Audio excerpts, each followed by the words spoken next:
fellow citizens, exporters, and our allies in the markets we work with. As we cross over to the year 2025, I thank you for your consistent support, your kindness, and encouragement in the year 2024. In the year we are ending today, we have tested our 4-pillar model, and it is working because it's beginning to produce results. Partly the reason we had revenue increases in some of the markets we have targeted in the year ending 31st December 2024. On markets where we work hard to stop blind trade for our companies, we renewed some of our trade agreements, such as the one with Serbia that was signed in September of 1963 by the late Mayanja Kanji. This is an order to allow product entry into this market at a reduced rate. We also signed an air service agreement to allow flights, both passenger and cargo, for our airlines with that country. We reached out to southern China in April, and we appointed a trade representative there who has given us huge orders of simsim, of cassava, and coffee, and many other products, and we are working on these. We focused on the markets of the Democratic Republic of Congo, DRC, of Nigeria, of United Kingdom, where we now have trade representatives, and we are closing the year with advanced efforts to open trade hubs in these locations. On standards to achieve global compliance, we have worked hard to ensure all institutions that are involved in food production, food supervision. Once this authority, soon to be called the Food and Agriculture Authority, or FARA, is created this coming year, the current negative reporting of our food by the media, its certification and export of our food will all be managed, given that reporters will have one place to direct their questions. These reports, the media reports you see, have been very difficult for us on the markets which we open.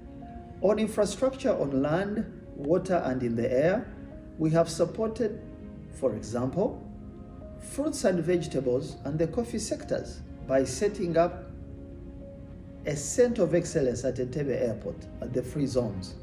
I am hoping that they will use this facility to demonstrate the best processing and possible export standard of some kind for our farms. We have also negotiated lower cargo rates for the regional markets of Africa where there is no road or rail infrastructure.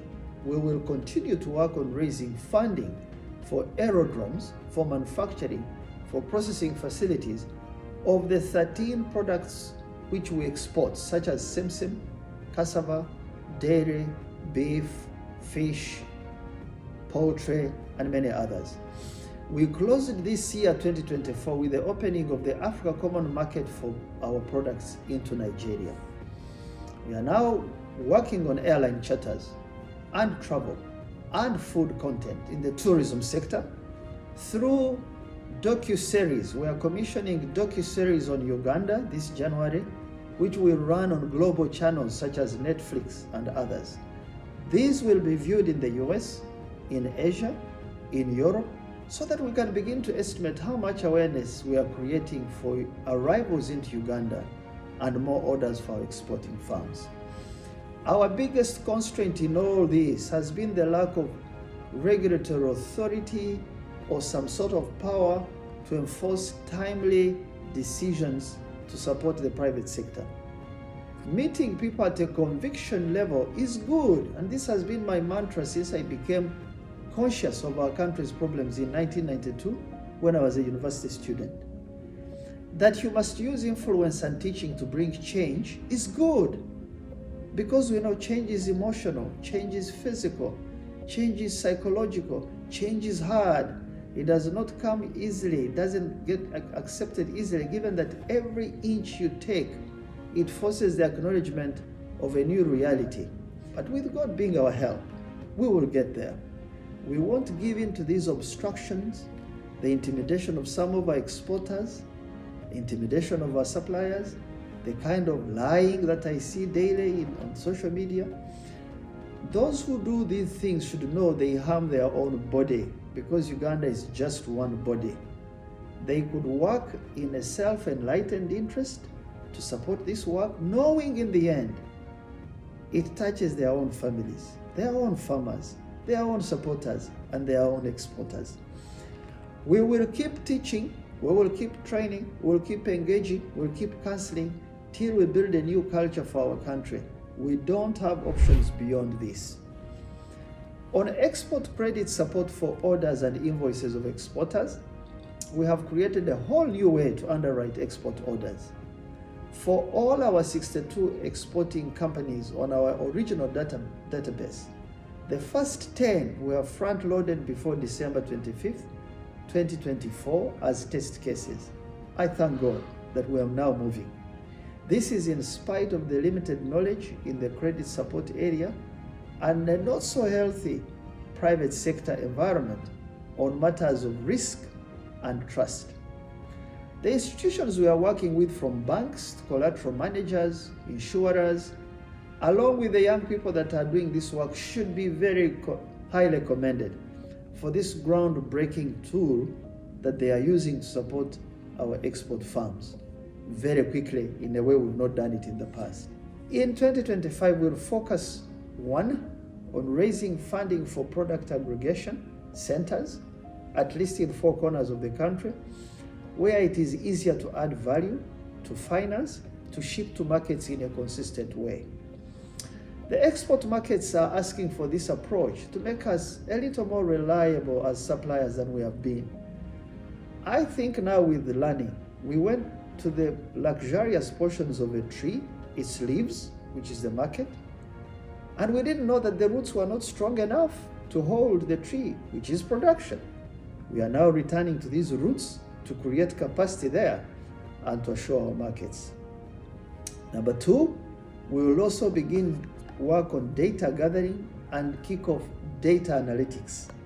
This is so that we can get the best pricing of our commodities at a global level. We cannot compete if we can't price ourselves well on the world market. We need all the support of the young people who are knowledgeable in this area in this coming year. Number 3, we will start work on bilateral trade agreements that Uganda has signed since 1962.